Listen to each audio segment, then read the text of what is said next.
Kelihatan. Bismillahirrahmanirrahim. Assalamualaikum warahmatullahi wabarakatuh. Selamat sore, salam sejahtera bagi kita semua. Puji dan syukur kita panjatkan kehadiran Allah Subhanahu wa taala karena telah melimpahkan rahmat dan karunia-Nya sehingga kita dapat hadir dan berkumpul di sini. Tak lupa salawat serta salam kita sampaikan kepada Nabi besar Nabi Muhammad SAW. Tidak lupa juga para sahabatnya serta kita umatnya di akhir zaman.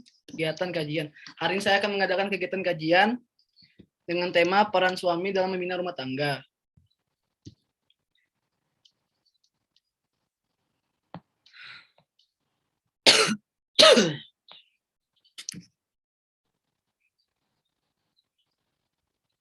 Jadi Islam telah menetapkan bahwa suami merupakan pimpinan dalam rumah tangga dan bertanggung jawab terhadap apa yang dia pimpin. Namun, tidak semua suami mengerti dan memahami tentang peranannya dalam rumah tangga yang menjadi tanggung jawabnya. Terkadang suami cenderung ingin lepas dari peranannya itu, bahkan tidak peduli sama sekali. Selain itu, dampak dari ketidakpengertian dan pemahaman suami tentang peranannya sebagai kepala rumah tangga terutama dalam membina keluarga yang sakinah juga akan terlihat pada masyarakat.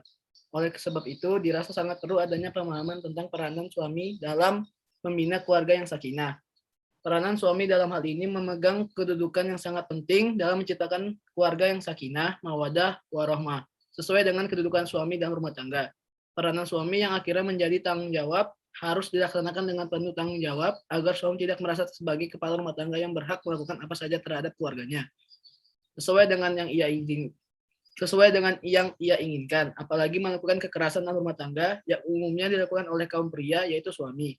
Justru sebaliknya, suami harus bisa menjaga dan mengayomi seluruh anggota keluarganya serta mendidiknya sehingga anggota keluarga itu merasa tentram berada di dalam keluarganya. Jadi, fungsi suami sebagai kepala keluarga dan kewajibannya melindungi istri dan memberikan segala sesuatu keperluan hidup berumah tangga sesuai dengan kemampuannya, sedangkan istri sebagai ibu rumah tangga berkewajiban mengatur urusan rumah tangga sebaik-baiknya.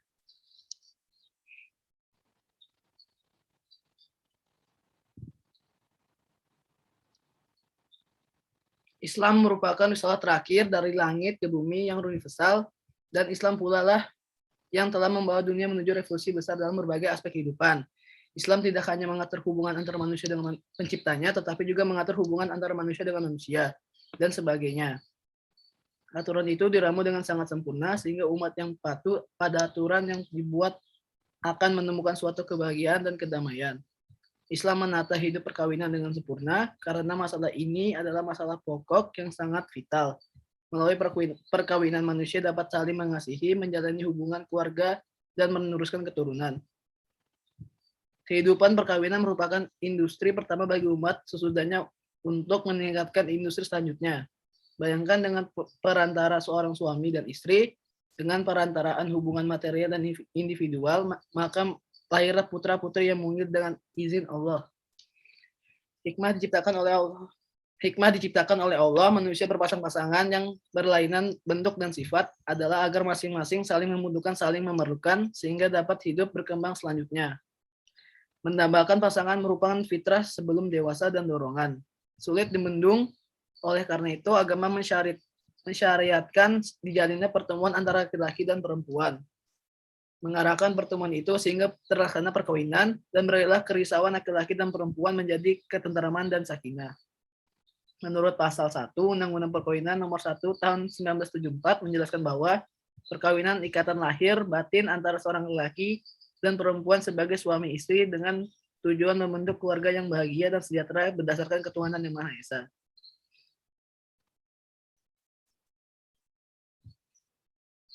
Perjanjian yang dibuat oleh seorang muslim menjadikan seorang muslimah sebagai istri merupakan perjanjian yang dibuat atas nama Allah. Karena itu hidup sebagai suami istri bukanlah semata-mata sebuah ikatan yang dibuat berdasarkan perjanjian dengan manusia, yaitu dengan wali dari pihak perempuan dan keluarga perempuan itu secara keseluruhan, serta dengan perempuan itu sendiri. Akan tetapi yang lebih penting ialah membuat perjanjian dengan Allah.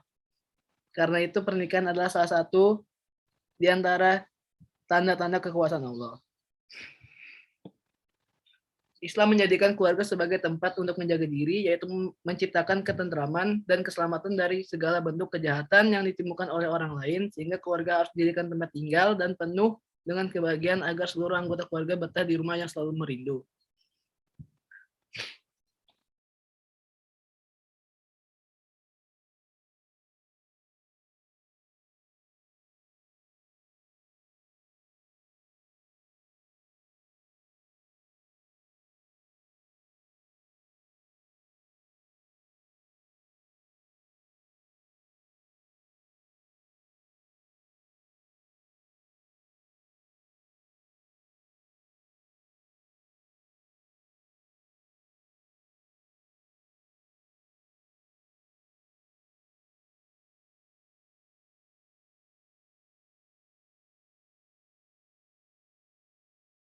Menurut seorang ulama yang bernama Murtada Mutaharihi, seorang ulama termuka Iran, dalam bukunya yang diterjemahkan oleh Abu Az-Zahra An-Najafi ke dalam bahasa Arab dengan judul Nizam Hukuk Al-Mar'ah, menulis bahwa keistimewaan antara laki-laki dan perempuan adalah sebagai berikut. Yang pertama, dari segi fisik, lelaki secara umum lebih besar dan lebih tinggi dari perempuan. Suara lelaki dan telapak tangannya kasar, berbeda dengan suara dan telapak tangan perempuan. Pertumbuhan perempuan lebih cepat dari lelaki, tetapi perempuan lebih mampu membentengi diri dari penyakit dibanding laki-laki. Dan lebih cepat berbicara, bahkan dewasa dari lelaki. Rata-rata bentuk kepala laki-laki lebih besar dari perempuan, tetapi jika dibandingkan dari segi bentuk tubuhnya, maka sebenarnya perempuan lebih besar. Kemampuan paru-paru lelaki menghirup udara lebih banyak dari perempuan, dan denyut jantung perempuan lebih cepat dari denyut laki-laki. Sangat adil pula jika Allah melengkapi laki-laki dan wanita dengan perangkat reproduksi yang berbeda, termasuk tanda-tanda seksual keduanya. Yang kedua, dari segi psikis, secara umum lelaki lebih cenderung kepada olahraga, berburu pekerjaan yang melibatkan gerakan dibanding wanita. Lelaki secara umum cenderung kepada tantangan dan perkelahian, sedangkan perempuan cenderung kepada perdamaian dan keramahan. Lelaki lebih agresif dan suka ribut, sementara wanita lebih tenang dan tentram. Perempuan menghindari penggunaan kekerasan terhadap dirinya atau orang lain, karena itu jumlah wanita yang bunuh diri lebih sedikit dari jumlah pria. Caranya pun berbeda, biasanya lelaki menggunakan cara yang keras, seperti pistol, gantungan, atau meloncat dari ketinggian, sementara wanita menggunakan obat tidur, racun, dan semacamnya. Perasaan wanita lebih cepat bangkit dari lelaki, sehingga sentimen dan rasa takutnya segera muncul, berbeda dengan lelaki, yang biasanya lebih berkepala dingin. Perempuan biasanya lebih cenderung kepada upaya menghiasi diri, kecantikan, dan mode yang beraneka ragam, serta berbeda-beda bentuk. Di sisi lain, perasaan perempuan secara umum kurang konsisten dibanding laki-laki. Perempuan lebih berhati-hati, lebih tekun, beragam, cerewet, takut, dan lebih banyak basa-basi. Perasaan perempuan lebih keibuan, ini jelas nampak sejak anak-anak, cintanya kepada keluarga, serta kesadarannya tentang kepentingan lembaga keluarga lebih besar dari laki-laki.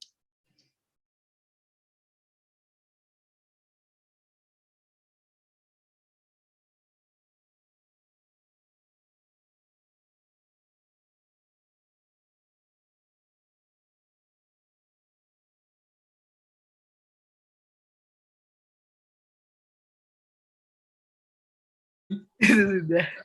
Mana B nih? B. Kedudukan suami. Kok hilang? B. Kedudukan suami. Walaupun suami merupakan pimpinan dalam keluarga, kepemimpinan suami di sini tidak sampai memutakan seorang istri menunduk sepenuhnya. Istri tetap mempunyai hak untuk musyawarah dan melakukan tawar-menawar keinginan dengan suami berdasarkan argumen-argumen rasional kondisional. Kepemimpinan suami atas keluarganya tidak menghilangkan hak-hak mereka dalam berbagai hal. Yang pertama, hak istri mendapatkan mahar. Hak istri yang pertama kali harus dipenuhi oleh suami adalah diberi mahar. Dengan penuh kerelaan, ketika istri menghendaki mahar tertentu, suami harus memenuhi tanpa menguranginya sedikit pun. Bahkan istri berhak menolak ketika suami menyentuhnya apabila mahar belum diberikan. Setelah itu mendapatkan pergaulan dengan sebaik-baiknya. Secara naluri perempuan memang memiliki perasaan yang halus, tetapi ia mudah marah. Oleh karena itu perempuan berhak mendapatkan perlakuan yang lembut dari suaminya saat menghadapinya. Itulah yang dilakukan oleh Rasulullah SAW terhadap istrinya. Selanjutnya ada mendapatkan nafkah. Istri sangat berhak untuk mendapatkan nafkah dari suaminya meskipun misalnya istri tersebut adalah orang yang kaya. Secara umum termasuk nafkahnya ialah memberi makan dan pakaian. Selanjutnya mendapatkan pendidikan. Pendidikan menjadi hak istri, apalagi seorang istri nantinya akan menjadi ibu bagi anak-anaknya. Dan apabila ibunya tidak berpendidikan, bagaimana nanti nasib dari anak-anaknya. Yang kedua, kewajiban istri. Seorang istri harus mengatur urusan rumah tangga dan mempersiapkan kebutuhan hidup sehari-hari. Selanjutnya, berkewajiban menjaga kehormatan dan ridho suami. Suami merupakan surga dan sekaligus juga neraka bagi istri. Untuk itulah istri harus menjaga kehormatan dan ridho suami. Yang ketiga, ada wajib dan patuh kepada suami. Secara mutlak seorang istri wajib taat kepada suaminya terhadap segala yang diperintahkannya, asalkan tidak termasuk perbuatan durhaka kepada Allah, sebab memang tidak ada alasan sama sekali bagi makhluk bentuk taat kepada sesama makhluk dan berbuat durhaka kepada Allah. Setiap istri yang taat kepada suaminya yang mukmin, ia akan masuk ke surga Tuhannya. Membantu suami bertakwa dan taat kepada Allah. Seorang istri wajib membantu suaminya untuk taat kepada Allah dan memberi nasihat demi mencari keridhaan Allah, sebagaimana Rasulullah bersabda dari Abu Hurairah berkata bahwa Rasulullah SAW bersabda, Allah merahmati seorang suami dan bangun tengah malam untuk melakukan sholat, lalu ia membangunkan istrinya agar ikut sholat. Dan jika istrinya tidak mau bangun, ia memercikan air pada wajahnya, dan Allah juga merahmati seorang wanita yang bangun tengah malam untuk sholat. Lalu ia membangunkan suaminya agar ikut sholat, dan suaminya jika tidak mau, maka ia memercikan air pada wajahnya. Setelah itu ada setia dan ikhlas kepada suami. Setia adalah bukti keikhlasan dan cinta sejati. Seorang istri soleha akan selalu ikhlas kepada suaminya dan menjaga perasaannya. Lalu ada tidak menyakiti suami. Seorang istri tidak boleh menyakiti suami, misalnya dengan cara membanggakan kecantikannya atau membanggakan harta kekayaannya di hadapannya sampai menyinggung perasaannya.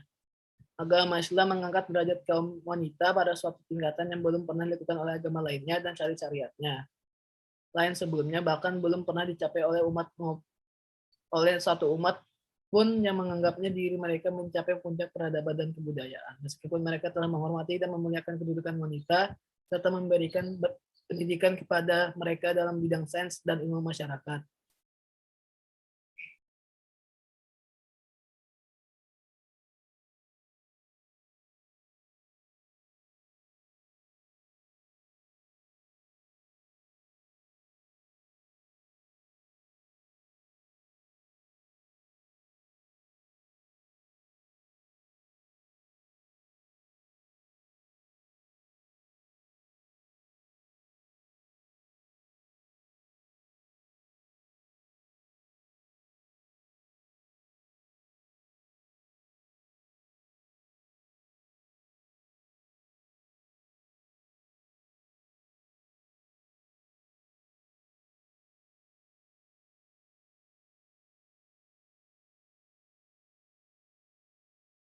Dibebankannya kepemimpinan kepada suami, itulah maka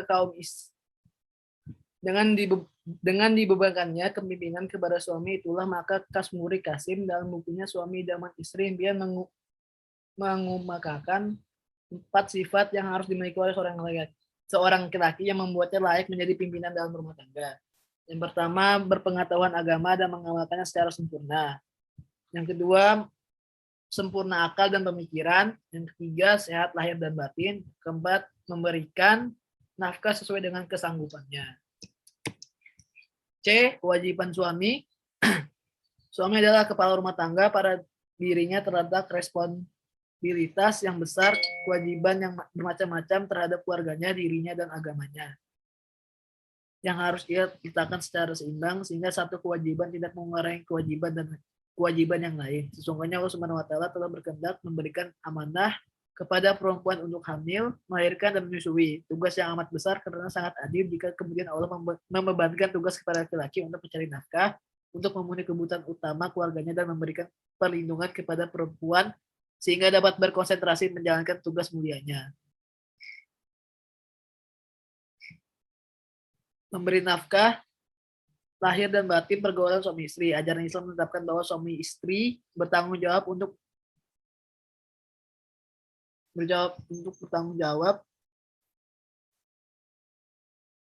bertanggung jawab untuk menafkahi istrinya, baik nafkah istri maupun nafkah batin. Seorang ibu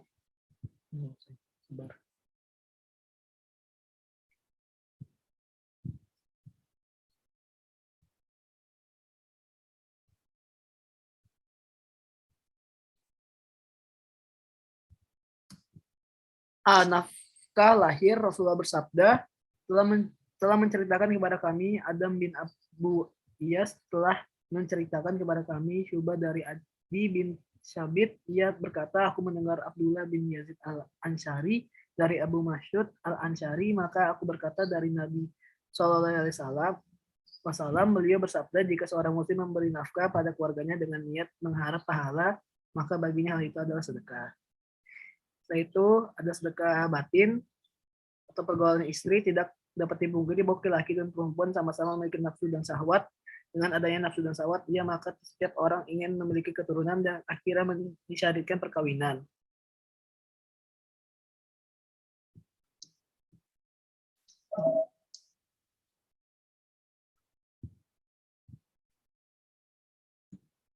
Setelah itu, kewajiban suami dan istri. Salah satu kunci keluarga bahagia yaitu adanya penanaman dan pelaksanaan hak dan kewajiban suami istri dalam bahtera rumah tangga. Diperlukan kerjasama antara suami dan istri dalam membangun keharmonisan rumah tangganya. Wait.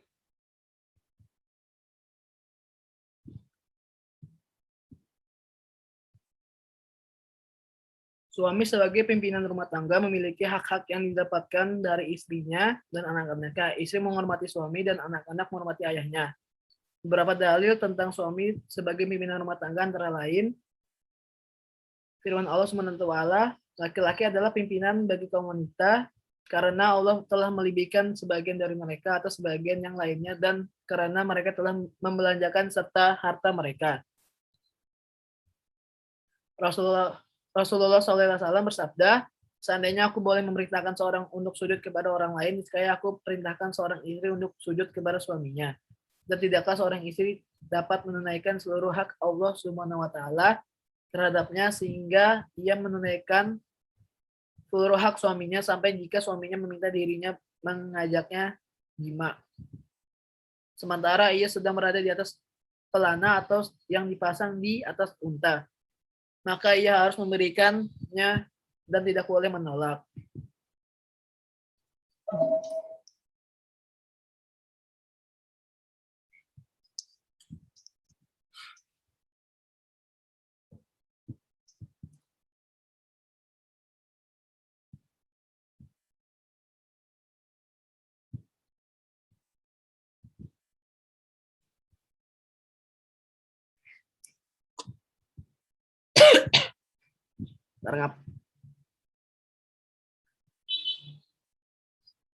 Peranan suami dalam Al-Quran.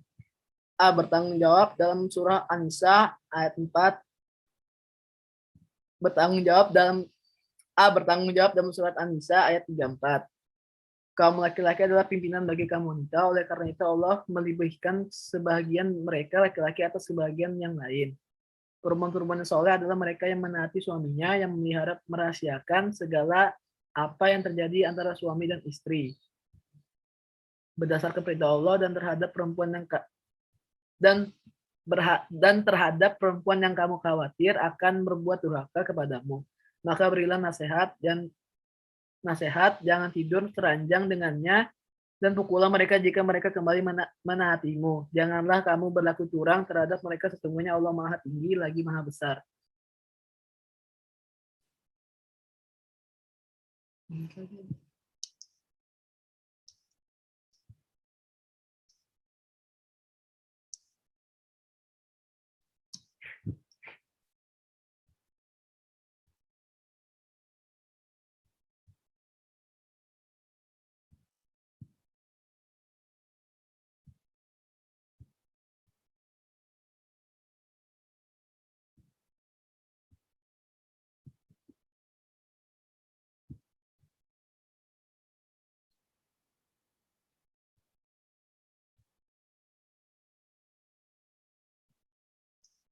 Jadi kesimpulannya, pada dasarnya seorang suami yang soleh pasti tahu peranannya, yang menjadi kewajibannya dan sangat menentukan akan terwujudnya rumah tangga yang sakinah, sehingga ia bertanggung jawab terhadap apa yang menjadi peranannya. Maka suami itu akan memimpin, mendidik, dan memberikan teladan bagi anak-anaknya dalam segala hal. Walaupun peranan suami sangat menentukan, bukan berarti peranan istri tidak menentukan, karena antara suami dan istri akan saling melengkapi. Jika demikian, maka rumah tangga yang sakinah akan terwujud. Dan ada beberapa saran-saran. Sebelum melakukan pernikahan, sebaiknya teliti dalam memilih pasangan, baik itu dari pihak laki-laki atau perempuan. Yang paling utama haruslah yang seagama. Karena apabila rumah tangga yang dibangun berdasarkan beda agama, maka akan menimbulkan berbagai masalah. Pemberian pendidikan agama pada anak dan rumah tangga yang sakinah, mawaddah, warahmah sulit, bahkan tidak mungkin untuk dicapai. Yang kedua, hak kepemimpinan keluarga yang memiliki oleh seorang suami tidak boleh disalahgunakan sehingga suami semena-mena terhadap anggota keluarga, apalagi melantarkannya. Ingat, semua itu akan dipertanggungjawabkan kepada Allah Subhanahu wa taala. Yang ketiga, menciptakan keluarga yang sakinah, mawaddah, warahmah. Suami dan istri harus bisa bekerja sama yang baik, saling melengkapi dan menghargai, karena tanggung jawab suami dan istri sama besar dan beratnya.